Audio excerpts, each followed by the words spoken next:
महावितरण के बालापुर उपविभाग कार्यालय के अंतर्गत पातुर तहसील के पिंपल खुटा गांव के ग्रामीण बिजली की समस्या से परेशान हैं और गुस्साए ग्रामीणों ने अकोला के महावितरण ग्रामीण कार्यकारी अभियंता के कार्यालय तक मोर्चा निकाला।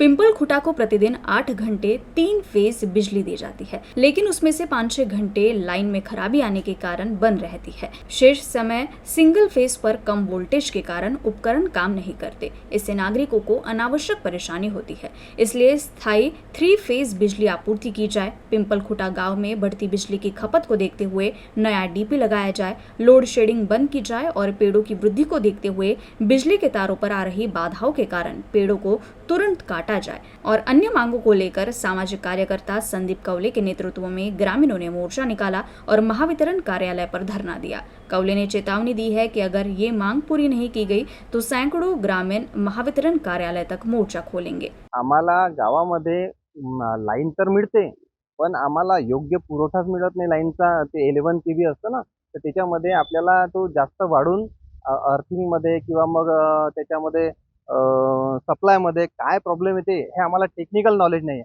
फक्त आम्ही एवढं सांगू शकतो की गावामध्ये गावकरी मंडळी हे माणसं राहतात आणि तिथं ढोरं वासरं राहत नाही। त्यामुळे आम्हाला योग्य लाईनचा पुरवठा करावा आणि आमची मागणी मान्य करावा, एवढंच आमचा एक प्रश्न आहे। बस, बाकी आम्हाला काही जास्त बोलायचं नाही याच्यामध्ये। पण साहेबांनी तेवढं आमचं कार्य करायसाठी साहेब म्हणे आम्हाला की तुमचं लवकरात लवकर 1 महिन्याच्या आत दुसरी डीपी आणि एक गणपतीच्यासाठी एक लाईन न जावी अशी काहीतरी प्रोव्हिजन करून देतो म्हणून।